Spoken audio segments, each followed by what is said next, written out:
The lips of wisdom are closed except to the ears of understanding, the Kybalion. From old Egypt have come the fundamental esoteric and occult teachings which have so strongly influenced the philosophies of all races, nations, and peoples for several thousand years. Egypt, the home of the pyramids and the Sphinx, was the birthplace of the hidden wisdom and mystic teachings. From our secret doctrine, all nations have borrowed.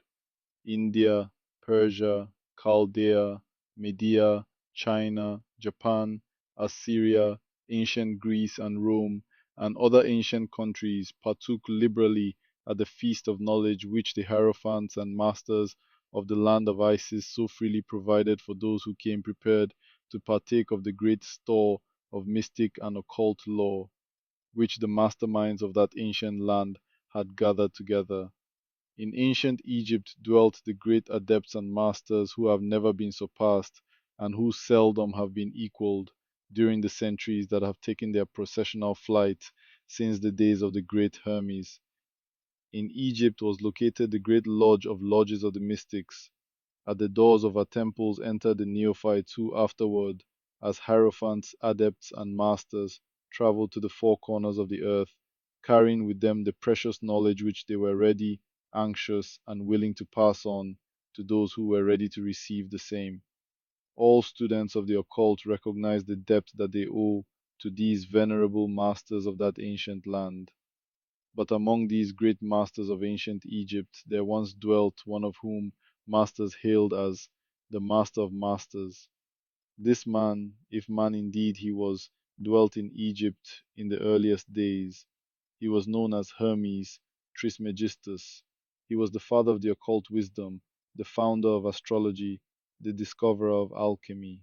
The details of his life story are lost to history owing to the lapse of the years, though several of the ancient countries disputed with each other in their claims to the honor of having furnished his birthplace, and this thousands of years ago. The date of his sojourn in Egypt, in that his last incarnation on this planet, is not now known, but it has been fixed at the early days of the oldest dynasties of Egypt, long before the days of Moses. The best authorities regard him as a contemporary of Abraham, and some of the Jewish traditions go so far as to claim that Abraham acquired a portion of his mystic knowledge from Hermes himself. As the years rolled by after his passing from this plane of life, tradition recording that he lived 300 years in the flesh, the Egyptians deified Hermes and made him one of their gods under the name of Thoth. Years after, the people of ancient Greece also made him one of their many gods, calling him Hermes, the god of wisdom. The Egyptians revered his memory for many centuries, yes, tens of centuries, calling him the scribe of the gods and bestowing upon him distinctively his ancient title, Trismegistus, which means the thrice great, the great great, the greatest great, etc. In all the ancient lands, the name of Hermes Trismegistus was revered, the name being synonymous with the fount of wisdom. Even to this day, we use the term Hermetic in the sense of secret, sealed so that nothing can escape, etc., and this by reason of the fact that the followers of Hermes always observed the principle of secrecy in their teachings. They did not believe in casting pearls before swine, but rather held to the teaching, milk for babes, meat for strong men, both of which maxims are familiar to readers of the Christian scriptures, but both of which had been used by the Egyptians for centuries before the Christian era. And this policy of careful dissemination of the truth has always characterized the Hermetics, even unto the present day. The Hermetic teachings are to be found in all lands, among all religions, but never identified with any particular country, nor with any particular religious sect. This because of the warning of the ancient teachers against allowing the secret doctrine to become crystallized into a creed. The wisdom of this caution is apparent to all students of history. The ancient occultism of India and Persia degenerated and was largely lost owing to the fact that the teachers became priests and so mixed theology with the philosophy, the result being that the occultism of India and Persia has been gradually lost amidst the mass of religious superstition, cults, creeds, and gods. So it was with ancient Greece and Rome. So it was with the Hermetic teachings of the Gnostics and early Christians, which were lost at the time of Constantine, whose iron hand smothered philosophy with the blanket of theology, losing to the Christian Church that which was its very essence and spirit, and causing it to grope throughout centuries before it found the way back to its ancient faith. The indications apparent to all careful observers in this 20th century being that the Church is now struggling to get back to its ancient Gnostic teachings. But there were always a few faithful souls who kept alive the flame, tending it carefully, and not allowing its light to become extinguished. And thanks to these staunch hearts and fearless minds, we have the truth still with us. But it is not found in books to any great extent. It has been passed along from master to student, from initiate to hierophant, from lip to ear.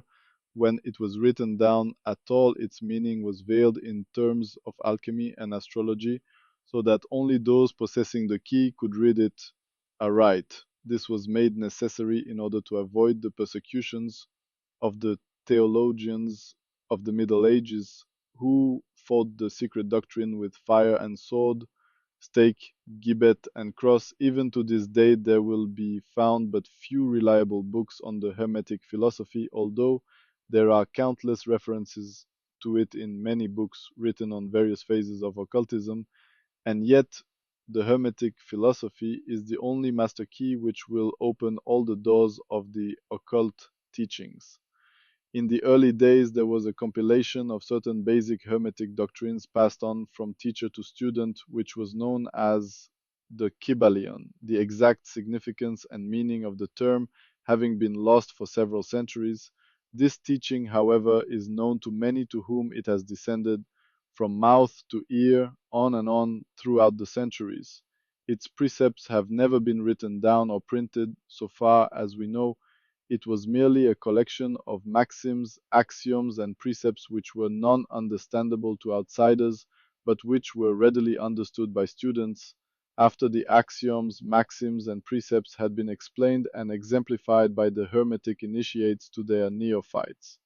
These teachings really constituted the basic principles of the art of Hermetic alchemy, which, contrary to the general belief, dealt in the mastery of mental forces rather than material elements, the transmutation of one kind of mental vibrations into others, instead of the changing of one kind of metal into another.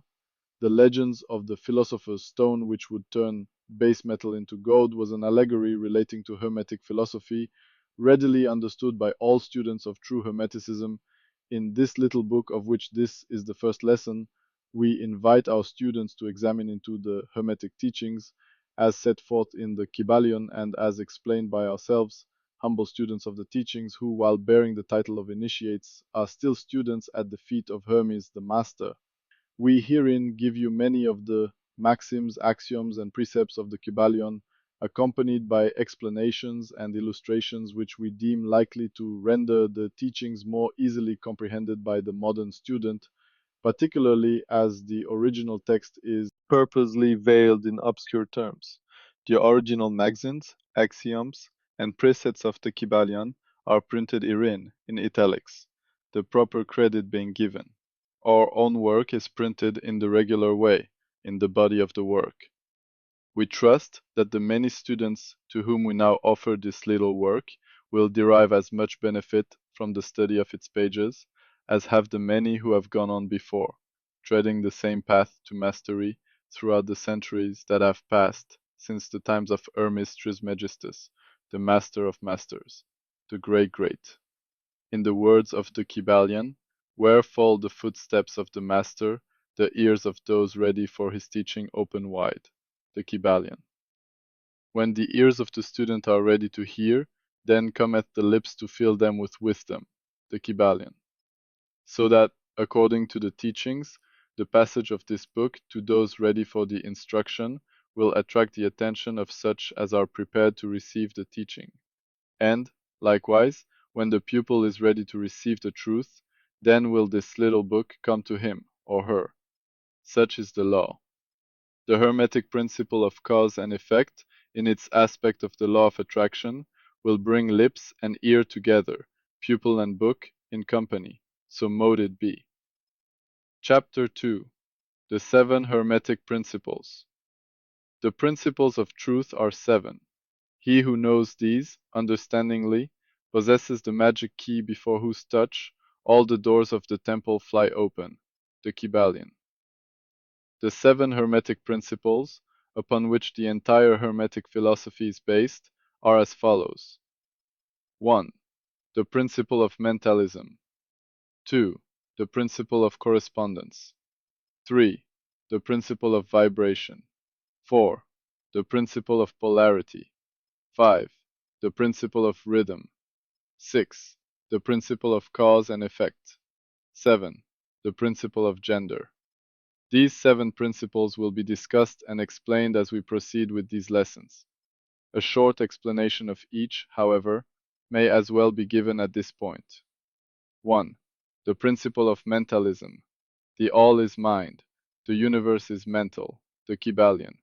This principle embodies the truth that all is mind. It explains that the all, which is the substantial reality underlying all the outward manifestations and appearances which we know under the terms of the material universe, the phenomena of life, matter, energy, and in short, all that is apparent to our material senses, is spirit, which in itself is unknowable and undefinable, but which may be considered and thought of as an universal, infinite, living mind. It also explains that all the phenomenal world or universe is simply a mental creation of the all, subject to the laws of created things, and that the universe, as a whole, and in its parts or units, has its existence, and which without such explanation are non-understandable and defy scientific treatment. An understanding of this great Hermetic principle of mentalism enables the individual to readily grasp the laws of the mental universe and to apply the same to his well-being and advancement. The Hermetic student is enabled to apply intelligently the great mental laws, instead of using them in a haphazard manner. With the master key in his possession, the student may unlock the many doors of the mental and psychic temple of knowledge and enter the same freely and intelligently. This principle explains the true nature of energy, power, and matter, and why and how all these are subordinate to the mastery of mind. One of the old Hermetic masters wrote, long ages ago, "He who grasps the truth of the mental nature of the universe is well advanced on the path to mastery." And these words are as true today as at the time they were first written. Without this master key, mastery is impossible, and the student knocks in vain at the many doors of the temple. 2. The principle of correspondence. As above, so below, as below, so above, the Kybalion. This principle embodies the truth that there is always a correspondence between the laws and phenomena of the various planes of being and life. The old Hermetic axiom ran in these words: as above, so below, so above. And the grasping of this principle gives one the means of solving many a dark paradox and hidden secret of nature. There are planes beyond our knowing, but when we apply the principle of correspondence to them, we are able to understand much that would otherwise be unknowable to us. This principle is of universal application and manifestation on the various planes of the material, mental, and spiritual universe. It is an universal law. The ancient Hermetists considered this principle as one of the most important mental instruments by which man was able to pry aside the obstacles which hid from view the unknown. Its use even tore aside the veil of Isis, to the extent that a glimpse of the face of the goddess might be caught. Just as a knowledge of the principles of geometry enables man to measure distant suns and their movements while seated in his observatory, so a knowledge of the principle of correspondence enables man to reason intelligently from the known to the unknown. Studying the monad, he understands the archangel. 3. The principle of vibration. Nothing rests, everything moves, everything vibrates. The Kybalion.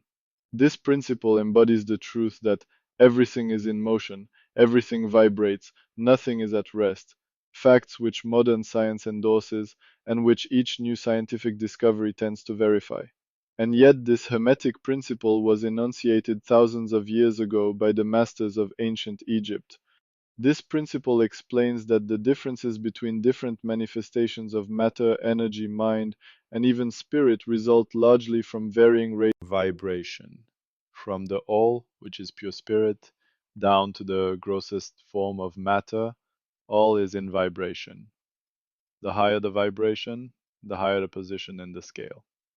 The vibration of spirit is at such an infinite rate of intensity and rapidity that it is practically at rest, just as a rapidly moving wheel seems to be motionless.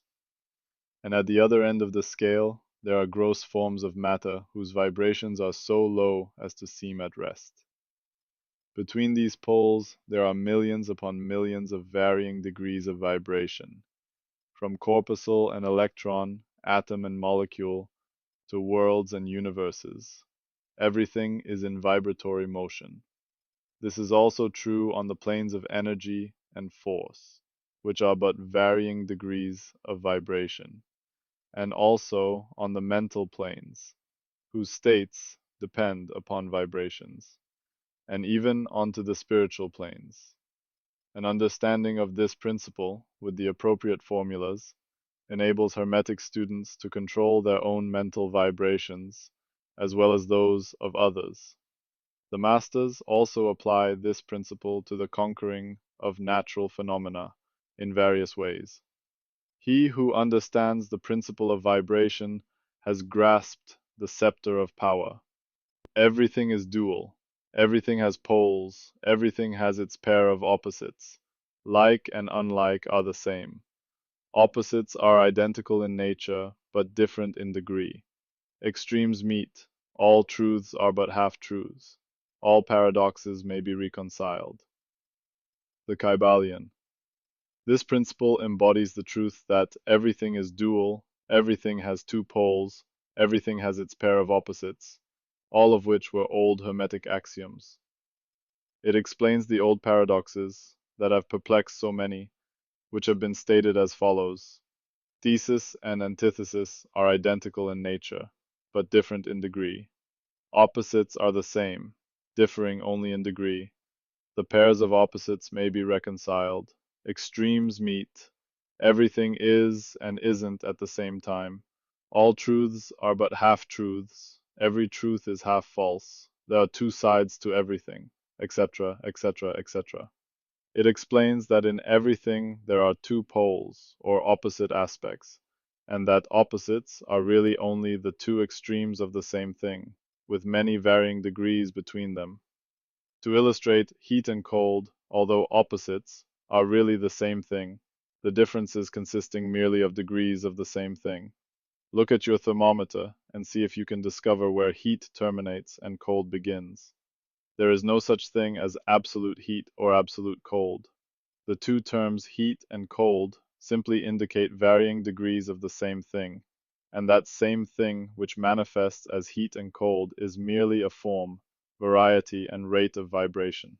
So heat and cold are simply the case of light and darkness, which are the same thing, the difference consisting of varying degrees between the two poles of the phenomena. Where does darkness leave off and light begin?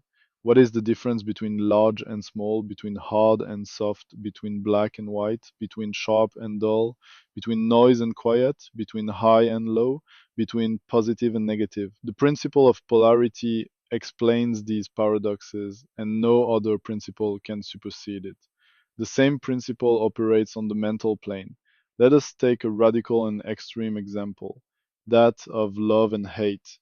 Two mental states apparently totally different, and yet there are degrees of hate and degrees of love, and a middle point in which we use the terms like or dislike, which shade into each other so gradually that sometimes we are at a loss to know whether we like or dislike or neither, and all are simply degrees of the same thing, as you will see if you will but think a moment. And more than this, and considered of more importance by the Hermetists, it is possible to change the vibrations of hate to the vibrations of love in one's own mind and in the minds of others.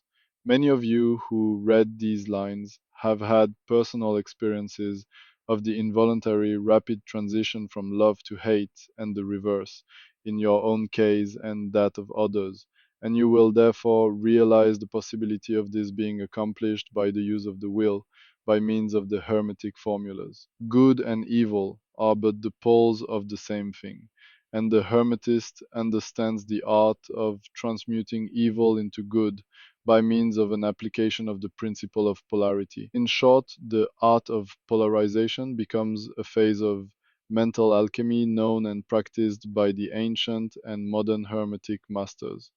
An understanding of the principle will enable one to change his own polarity as well as that of others if he will devote the time and study necessary to master the art. Number 5. The principle of rhythm. Everything flows out and in. Everything has its tides. All things rise and fall. The pendulum swing manifests in everything. The measure of the swing to the right is the measure of the swing to the left. Rhythm compensates. The Kybalion. This principle embodies the truth that in everything there is manifested a measured motion to and fro, a flow and inflow, a swing backward and forward, a pendulum-like movement, a tide-like ebb and flow, a high tide and low tide, between the two poles which exist in accordance with the principle of polarity described a moment ago. There is always an action and a reaction, an advance and a retreat, a rising and a sinking. This is in the affairs of the universe, suns, worlds, men, animals, mind, energy, and matter. This law is manifest in the creation and destruction of worlds, in the rise and fall of nations, in the life of all things, and finally find the understanding of the principle most important. The Hermetists have grasped this principle, finding its universal application, and have also discovered certain means to overcome its effects in themselves by the use of the appropriate formulas and methods. They apply the mental law of neutralization. They cannot annul the principle or cause it to cease its operation, but they have learned how to escape its effects upon themselves to a certain degree, depending upon the mastery of the principle. They have learned how to use it instead of being used by it. In this and similar methods consists the art of the Hermetists. The master of Hermetics polarizes himself at the point at which he desires to rest, and then neutralizes the rhythmic swing of the pendulum, which would tend to carry him to the other pole. All individuals who have attained any degree of self mastery do this to a certain degree, more or less unconsciously, but the master does this consciously and by the use of his will, and attains a degree of poise and mental firmness almost impossible of belief on the part of the masses, who are swung backward and forward like a pendulum. This principle and that of polarity have been closely studied by the Hermetists, and the methods of counteracting, neutralizing, and using them form an important part of the Hermetic mental alchemy. 6. The principle of cause and effect. Every cause has its effect, every effect has its cause. Everything happens according to law. Chance is but a name for law not recognized. There are many planes of causation, but nothing escapes the law. The Kybalion. This principle embodies the fact that there is a cause for every effect, an effect from every cause. It explains that everything happens according to law, that nothing ever merely happens, that there is no such thing as chance, that while there are various planes of cause and effect, the higher dominating the lower planes, still nothing ever entirely escapes the law. The Hermetists understand the art and methods of rising above the ordinary plane of cause and effect to a certain degree, and by mentally rising to a higher plane, they become causes instead of effects. The masses of people are carried along, obedient to environment, the wills and desires of others stronger than themselves, heredity, suggestion, and other outward causes moving them about like pawns on the chessboard of life. But the masters, rising to the plane above, dominate their moods, characters, qualities, and powers, as well as the environment surrounding them, and become movers instead of pawns. They help to play the game of life, instead of being played and moved about by other wills and environment. They use the principle instead of being its tools. The masters obey the causation of the higher planes, but they help to rule on their own plane. In everything has its masculine and feminine principles. Gender manifests on all planes, the Kybalion. This principle embodies the truth that there is gender manifested in everything, the masculine and feminine principles ever at work. This is true not only of the physical plane, but of the mental and even the spiritual planes. On the physical plane, the principle manifests as sex. On the higher planes, it takes higher forms, but the principle is ever the same. No creation, physical, mental, or spiritual, is possible without this principle. An understanding of its laws will throw light on many a subject that has perplexed the minds of men. The principle of gender works ever in the direction of generation, regeneration, and creation. Everything and every person contains the two elements or principles or this great principle within it, him or her. Every male thing has the female element also. Every female contains also the male principle. If you would understand the philosophy of mental and spiritual creation, generation, and regeneration, you must understand and study this Hermetic principle. It contains the solution of many mysteries of life. We caution you that this principle has no reference to the many base, pernicious, and degrading lustful theories, teachings, and practices which are taught under fanciful titles and which are a prostitution of the great natural principle of gender. Such base revivals of the ancient infamous forms of phallicism tend to ruin mind, body, and soul, and the Hermetic philosophy has ever sounded the warning note against these degraded teachings which tend toward lust, licentiousness, and perversion of nature's principles. If you seek such teachings, you must go elsewhere for them. Hermeticism contains nothing for you along these lines. To the pure, all things are pure. To the base, all things are base. Chapter 3: Mental Transmutation. Mind, as well as metals and elements, may be transmuted from state to state, degree to degree, condition to condition, pole to pole, vibration to vibration. True Hermetic transmutation is a mental art, the Kybalion. As we have stated, the Hermetists were the original alchemists, astrologers, and psychologists. Hermes having been the founder of these schools of thought. From astrology has grown modern astronomy. From alchemy has grown modern chemistry. From the mystic psychology has grown the modern psychology of the schools. But it must not be supposed that the ancients were ignorant of that which the modern schools suppose to be their exclusive and special property. The records engraved on the stones of ancient Egypt show conclusively that the ancients had a full comprehensive knowledge of astronomy.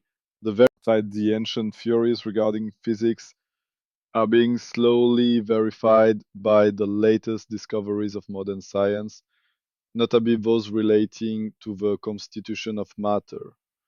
Nor must it be supposed that they were ignorant of the so-called modern discoveries in psychology.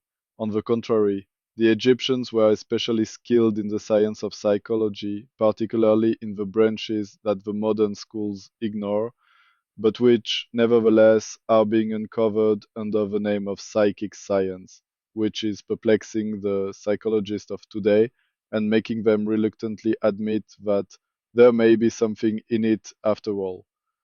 The truth is that beneath the material chemistry, astronomy, and psychology, that is, the psychology in its phase of brain action, the ancients possessed a knowledge of transcendental astronomy, called astrology, of transcendental chemistry, called alchemy, of transcendental psychology, called mystic psychology, They possessed the inner knowledge as well as the outer knowledge, the latter alone being possessed by modern scientists. Among the many secret branches of knowledge possessed by the Hermetists was that known as mental transmutation, which forms the subject matter of this lesson. Transmutation is a term usually employed to designate the ancient art of the transmutation of metals, particularly of the base metals, into gold. The word transmute means to change from one nature, form, or substance into another, to transform, and accordingly, mental transmutation means the art of changing and transforming mental states, forms, and conditions into others. So you may see that mental transmutation is the art of mental chemistry, if you like the term, a form of practical mystic psychology, but this means far more than appears on the surface. Transmutation, alchemy, or chemistry on the mental plane is important enough in its effects, to be sure, and if the art stopped there, it would still be one of the most important branches of study known to man. But this is only the beginning. Let us see why. The first of the seven Hermetic principles is the principle of mentalism, the axiom of which is the all is mind, the universe is mental, which means that the underlying reality of the universe is mind, and the universe itself is mental, that is, existing in the mind of the all. We shall consider this principle in succeeding lessons, but let us see the effect of the principle if it be assumed to be true. If the universe is mental in its nature, then mental transmutation must be the art of changing the conditions of the universe along the lines of matter, force, and mind. So you see, therefore, that mental transmutation is really the magic of which the ancient writers had so much to say in their mystical works, and about which they gave so few practical instructions. If all be mental, those ordinarily called, quote, mental. As a matter of fact, none but advanced mental alchemists have been able to attain the degree of power necessary to control the grosser physical conditions, such as the control of the elements of nature, the production or cessation of tempests, the production and cessation of earthquakes and other great physical phenomena. But that such men have existed, and do exist today, is a matter of earnest belief to all advanced occultists of all schools. That the masters exist, and have these powers, the best teachers assure their students, having had experiences which justify them in such belief and statements. These masters do not make public exhibitions of their powers, but seek seclusion from the crowds of men, in order to better work their may along the path of attainment. We mention their existence at this point merely to call your attention to the fact that their power is entirely mental and operates along the lines of the higher mental transmutation under the Hermetic principle of mentalism. The universe is mental, the Kybalion, but students and Hermetists of lesser degree than masters, the initiates and teachers, are able to freely work along the mental plane in mental transmutation. In fact, all that we call psychic phenomena, mental influence, mental science, new thought phenomena, etc., operates along the same general lines, for there is but one principle involved, no matter by what name the phenomena be called. The student and practitioner of mental transmutation works among the mental plane, transmuting mental conditions, states, etc., into others, according to various formulas more or less efficacious. The various treatments, affirmations, denials, etc., of the schools of mental science are but formulas, often quite imperfect and unscientific, of the Hermetic art. The majority of modern practitioners are quite ignorant compared to the ancient masters, for they lack the fundamental knowledge upon which the work is based. Not only may the mental states, etc., of one's self be changed or transmuted by Hermetic methods, but also the states of others may be, and are, constantly transmuted in the same way, usually unconsciously but often consciously, by some understanding the laws and principles, in cases where the people affected are not informed of the principles of self-protection. And more than this, as many students and practitioners of modern mental science know, every material condition depending upon the minds of other people may be changed or transmuted in accordance with the earnest desire, will, and treatments of person desiring changed conditions of life. The public are so generally informed regarding these things at present that we do not deem it necessary to mention the same at length, our purpose at this point being merely to show the Hermetic principle and art underlying all of these various forms of practice, good and evil, for the force can be used in opposite directions. For the school's maga, students and blinking on mental trance, to days and feeling practitioners according to the Hermetic principles of polarity. In this little book, we shall state the basic principles of mental transmutation, that all who read may grasp the underlying principles and thus possess the master key that will unlock the many doors of the principle of polarity. We shall now proceed to a consideration of the first of the Hermetic seven principles, the principle of mentalism, in which is explained the truth that the all is mind, the universe is mental. In the words of the Kybalion, we ask the close attention and careful study of this great principle on the part of our students, for it is really the basic principle of the whole Hermetic philosophy and of the Hermetic art of mental transmutation. Chapter 4: The All. Under and back of the universe of time, space, and change is ever to be found the substantial reality, the fundamental truth, the Kybalion. Substance means that which underlies all outward manifestations, the essence, the essential reality, the thing in itself, etc. Substantial means actually existing, being the essential element, being real, etc. Reality means the state of being real, true, enduring, valid, fixed, permanent, actual, etc.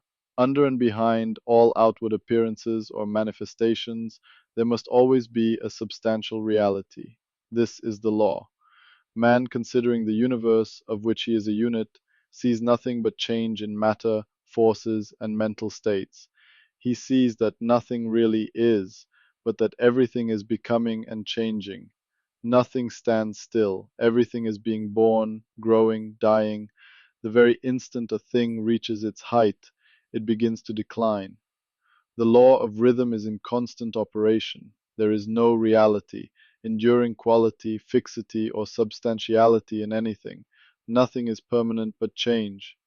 He sees all things evolving from other things and resolving into other things, constant action and reaction, inflow and outflow, building up and tearing down, creation and destruction, birth, growth, and death. Nothing endures but change. And if he be a thinking man, he realizes that all of these changing things must be but outward appearances or manifestations of some underlying power, some substantial reality. All thinkers in all lands and in all times have assumed the necessity for postulating the existence of this substantial reality. All philosophies worthy of the name have been based upon this thought. Men have given to this substantial reality many names. Some have called it by the term of deity, under many titles. Others have called it the infinite and eternal energy. Others have tried to call it matter, but all have acknowledged its existence. It is self-evident, it needs no argument. In these lessons we have followed the example of some of the world's greatest thinkers, both ancient of the many terms applied by men to that which transcends names and terms. We accept and teach the view of the great Hermetic thinkers of all times, as well as of those illumined souls who have reached higher planes of being, both of whom assert that the inner nature of the all is unknowable. This must be so, for not by the all itself can comprehend its own nature and being. The Hermetics believe and teach that the all in itself is and must ever be unknowable. They regard all the theories, guesses, and speculations of the theologians and metaphysicians regarding the inner nature of the all as but the childish efforts of mortal minds to grasp the secret of the infinite. Such efforts have always failed and will always fail, from the very nature of the task. One pursuing such inquiries travels around and around in the labyrinth of thought until he is lost to all sane reasoning, action, or conduct, and is utterly unfitted for the work of life. He is like the squirrel, which frantically runs around and around the circling treadmill wheel of his cage, traveling ever and yet reaching nowhere, at the end a prisoner still, and standing just where he started. And still more presumptuous are those who attempt to ascribe to the all the personality, qualities, properties, characteristics and attributes of themselves, ascribing to the all the human emotions, feelings and characteristics, even down to the pettiest qualities of mankind, such as jealousy, susceptibility to flattery and praise, desire for offerings and worship, and all the other survivals from the days of the childhood of the race. Such ideas are not worthy of grown men and women and are rapidly being discarded. At this point, it may be proper for me to state that we make a distinction between religion and theology, between philosophy and metaphysics. Religion, to us, means that intuitional realization of the existence of the all and one's relationship to it, while theology means the attempts of men to ascribe personality, qualities, and characteristics to it, their theories regarding its affairs, will, desires, plans, and designs, and their assumption of the office of middlemen between the all and the people. Philosophy, to us, means the inquiry after knowledge of things knowable and thinkable, while metaphysics means the attempt to carry the inquiry over and beyond the boundaries and into regions unknowable and unthinkable, and with the same tendency as that of theology. And consequently, both religion and philosophy mean to us things having roots in reality, while theology and metaphysics seem like broken reeds rooted in the quicksands of ignorance and affording naught but the most insecure. Unknowable, there are certain truths connected with its existence which the human mind finds itself compelled to accept. And an examination of these reports form a proper subject of inquiry, particularly as they agree with the reports of the illumined on higher planes. And to this inquiry we now invite you. That which is the fundamental truth, the substantial reality, is beyond true naming, but the wise men call it the All, the Kybalion. In its essence, the All is unknowable, the Kybalion, but the report of reason must be hospitably received and treated with respect, the Kybalion. The human reason, whose reports we must accept so long as we think at all, informs us as follows regarding the all, and that without attempting to remove the veil of the unknowable. 1. The all must be all that really is. There can be nothing existing outside of the all, else the all would not be the all. 2. The all must be infinite, for there is nothing else to define, confine, bound, limit, or restrict the all. It must be infinite in time, or eternal.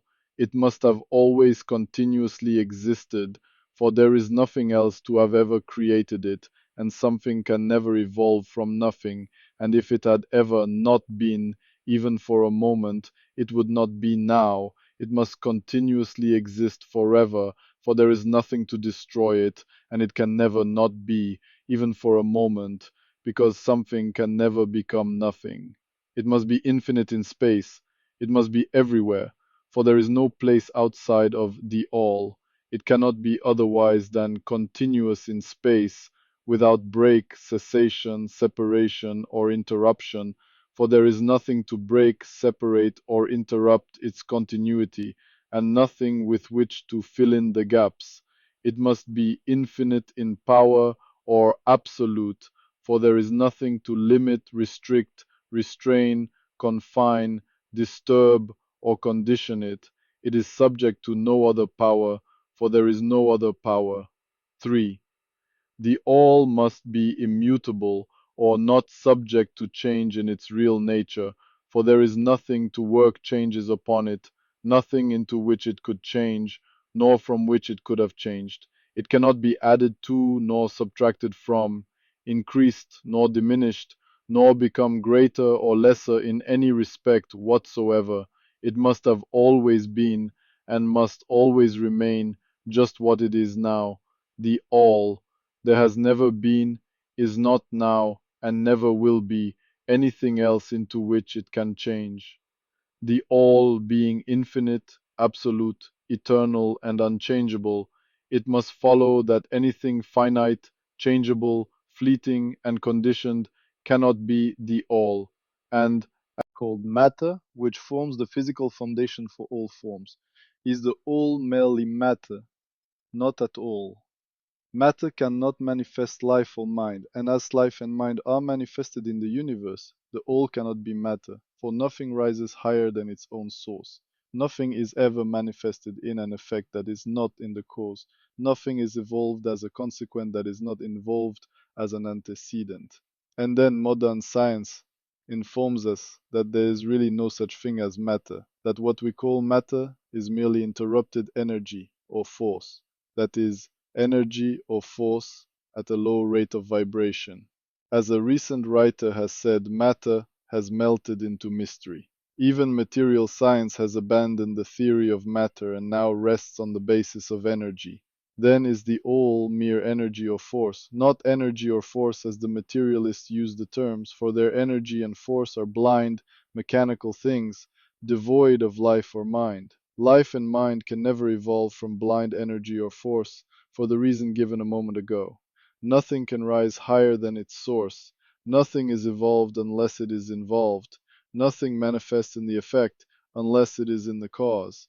And so the all cannot be mere energy or force, for, if it were, then there would be no such things as life and mind in existence, and we know better than that, for we are alive and using mind to consider this very question, and so are those who claim that energy or force is everything. What is there then higher than matter or energy that we know to be existent in the universe, life and mind? Life and mind in all their varying degrees of unfoldment. Then, you ask, do you mean to tell us that the all is life and mind? Yes and no is our answer. If you mean life and mind as we poor petty mortals know them, we say, no, the all is not that. But what kind of life and mind do you mean, you ask? The answer is living mind, as far above that which mortals know by those words, as life and mind are higher than mechanical forces or matter, infinite living mind, as compared to finite life and mind. We mean that which the illumined souls mean when they reverently pronounce the word spirit. The all is infinite living mind. The illumined call it spirit. Chapter 5, the mental universe. The universe is mental, held in the mind of the all, the Kybalion. The all is spirit, but what is spirit? This question cannot be answered, for the reason that its definition is practically that of the all, which cannot be explained or defined. Spirit is simply a name that men give to the highest conception of infinite living mind. It means the real essence. It means living mind, as much superior to life and mind as we know them, as the latter are superior to mechanical energy and matter. Spirit transcends our understanding, and we use the term merely that we may think or speak of the all. For the purposes of thought and understanding, we are justified in thinking of spirit as infinite living mind. Same time acknowledging that we cannot fully understand it, we must either do this or stop thinking of the matter at all. Let us now proceed to a consideration of the nature of the universe as a whole and in its parts. What is the universe? We have seen that there can be nothing outside of the all. Then is the universe the all? No, this cannot be, because the universe seems to be made up of many and is constantly changing, and in other ways it does not measure up to the ideas that we are compelled to accept regarding the all, as stated in our last lesson. Then if the universe be not the all, then it must be nothing. Such is the inevitable conclusion of the mind at first thought. But this will not satisfy the question, for we are sensible of the existence of the universe. Then if the universe is neither the all nor nothing, what can it be? Let us examine this question. If the universe exists at all, or seems to exist, it must proceed in some way from the all. It must be a creation of the all. But as something can never come from nothing, from what could the all have created it? Some philosophers have answered this question by saying that the all created the universe from itself, that is, from the being and substance of the all. But this will not do, for the all cannot be subtracted from nor divided, as we have seen. And then again, if this be so, would not each particle in the universe be aware of its being the all? The all could not lose its knowledge of itself, nor actually become an atom, or blind force, or lowly living thing. Some men, indeed, realizing that the all is indeed all, and also recognizing that they, the men, existed, have jumped to the conclusion that they and the all were identical, and they have filled the air with shouts of "I am God," to the amusement of the multitude and the sorrow of sages. The claim of the corpuscle that "I am man" would be modest in comparison. But what indeed is the universe, if it be not the all, not yet created by the all, having separated itself into fragments? What else can it be? Of what else can it be made? This is the great question. Let us examine it carefully. We find here that the principle of correspondence, see Lesson 1, comes to our aid here. The old Hermetic axiom, as above so below, may be pressed into service at this point. Let us endeavor to get a glimpse of the workings on higher planes by examining those on our own. The principle of correspondence must apply to this as well as to other problems. Let us see. On his own plane of being, how does man create? Well, first he may create by making something out of outside materials, but this will not do, for there are no materials outside of the all with which it may create. Well then, secondly, man procreates or reproduces his kind by the process of begetting, which is self-multiplication accomplished by transferring a portion of his substance to his offspring. But this will not do, because the all cannot transfer or subtract a portion of itself, nor can it reproduce or multiply itself. In the first place, there would be a taking away. In the second case, a multiplication or addition to the all, both thoughts being an absurdity. Is there no third way in which man creates?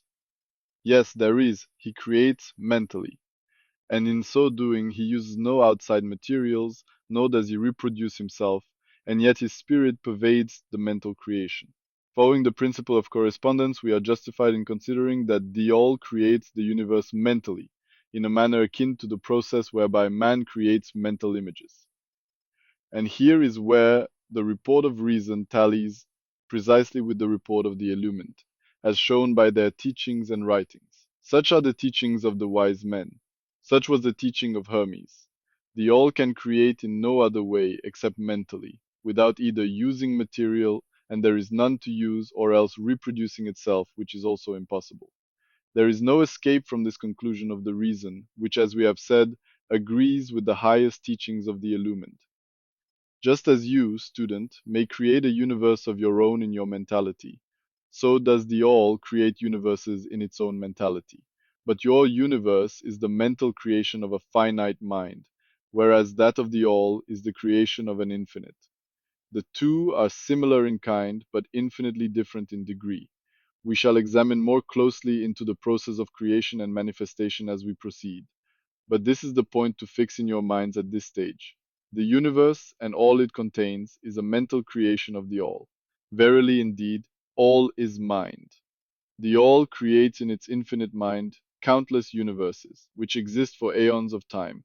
And yet, to the all, the creation, development, decline, and death of a million universes is as the time of the twinkling of an eye. The Kybalion. The infinite mind of the all is the womb of universes. The Kybalion. The principle of gender, see Lesson 1 and other lessons to follow, is manifested on all planes of life, material, mental, and spiritual. But, as we have said before, gender does not mean sex. Sex is merely a material manifestation of gender. Gender means relating to generation or creation. And whenever anything is generated or created, on any plane, the principle of gender must be manifested. And this is true even in the creation of universes. Now do not jump to the conclusion that we are teaching that there is a male and female God or creator. That idea is merely a distortion of the ancient teachings on the subject. The true teaching is that the all in itself is above gender, as it is above every other law, including those of time and space. It is the law from which the laws proceed, and it is not subject to them. But when the all manifests on the plane of generation or creation, then it acts according to law and principle, for it is moving on a lower plane of being, and consequently it manifests the principle of gender in its masculine and feminine aspects on the mental plane, of course. This idea may seem startling to some of you who hear it for the first time, but you have already passively accepted it in your everyday conceptions. You speak of the fatherhood of God and the motherhood of nature, of God the divine father and nature the universal mother, and have thus instinctively acknowledged the principle of gender in the universe. Is this not so? But the Hermetic teaching does not imply a real duality. The all is one. The two aspects are merely aspects of manifestation. The teaching is that the masculine principle manifested by the all stands, in a way, apart from the actual mental creation of the universe.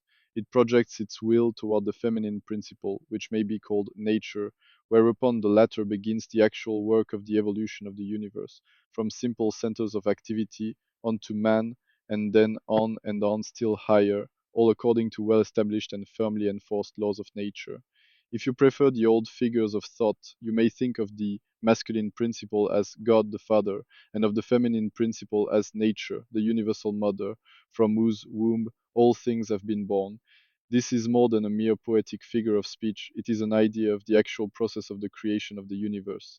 But always remember that the all is but one, and that in its infinite mind the universe is generated, created, and exists.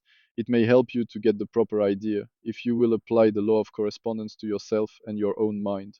You know that the part of you which you call I, in a sense, stands apart and witnesses the creation of mental images in your own mind.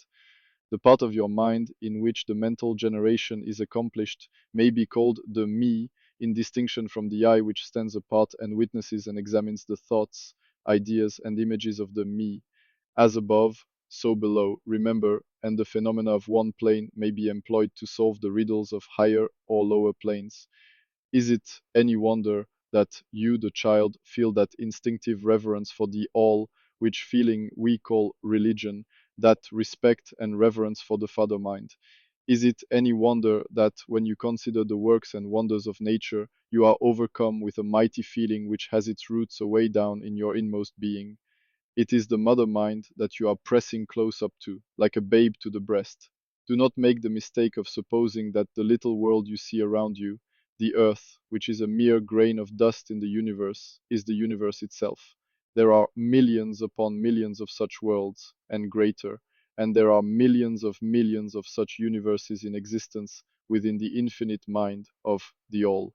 And even in our own little solar system, there are regions and planes of life far higher than ours, and beings compared to which we earthbound mortals are as the life forms that dwell on the ocean's bed when compared to man. There are beings with powers and attributes higher than man has ever dreamed of the gods possessing. And yet these beings were once as you and still lower, and you will be even as they and still higher in time. For such is the destiny of man as reported by the illumined.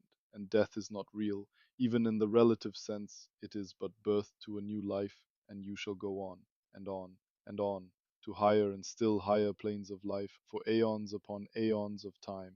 The universe is your home, and you shall explore its farthest recesses before the end of time.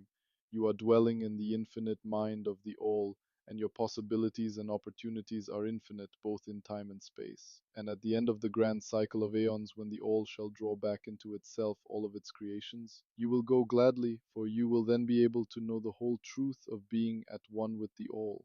Such is the report of the illumined, those who have advanced well along the path, and in the meantime rest calm and serene. You are safe and protected by the infinite power of the Father-Mother mind. Within the father-mother mind, mortal children are at home, the Kybalion. There is not one who is fatherless nor motherless in the universe, the Kybalion. Chapter 6, The Divine Paradox. The half-wise, recognizing the comparative unreality of the universe, imagine that they may defy its laws. Such are vain and presumptuous fools, and they are broken against the rocks and torn asunder by the elements by reason of their folly. The truly wise, knowing the nature of the universe, use law against laws, the higher against the lower, and by the art of alchemy transmute that which is undesirable into that which is worthy, and thus triumph. Mastery consists not in abnormal dreams, visions, and fantastic imaginings or living, but in using the higher forces against the lower, escaping the pains of the lower planes by vibrating on the higher. Transmutation, not presumptuous denial, is the weapon of the master, the Kybalion. This is the paradox of the universe, resulting from the principle of polarity which manifests when the all begins to create. Hearken to it, for it points the difference between half wisdom and wisdom. While to the infinite all, the universe, its laws, its powers, its life, its phenomena, are as things witnessed in the state of meditation or dream, yet to all that is finite, the universe must be treated as real, and life, and action, and thought must be based thereupon accordingly, although with an ever understanding of the higher truth, each according to its own plane and laws. Were the all to imagine that the universe were indeed reality, then woe to the universe, for there would be then no escape from lower to higher, divineward. Then would the universe become a fixity, and progress would become impossible. And if man, owing to half wisdom, acts and lives and thinks of the universe merely a dream, akin to his own finite dreams, then indeed does it so become for him, and like a sleepwalker he stumbles ever around and around in a circle, making no progress, and being forced into an awakening at last by his falling bruised and bleeding over the natural laws which he ignored. Keep your mind ever on the star, but let your eyes watch over your footsteps, lest you fall into the mire by reason of your upward gaze. Remember the divine paradox, that while the universe is not, still it is. Remember ever the two poles of truth, the absolute and the relative. Beware of half-truths. What Hermetists know as the law of paradox is an aspect of the principle of polarity. The Hermetic writings are filled with references to the appearance of the paradox in the consideration of the problems of life and being. The teachers are constantly warning their students against the error of omitting the other side of any question, and their warnings are particularly directed to the problems of the absolute and the relative, which perplex all students of philosophy, and which cause so many to think and act contrary to what is generally known as common sense. And we caution all students to be sure to grasp the divine paradox of the absolute and relative, lest they become entangled in the mire of the half-truth. With this in view, this particular lesson has been written. Read it carefully. The first thought that comes to the thinking man after he realizes the truth that the universe is a mental creation of the all is that the universe and all that it contains is a mere illusion, an unreality, against which idea his instincts revolt. But this, like all other great truths, must be considered both from the absolute and the relative points of view.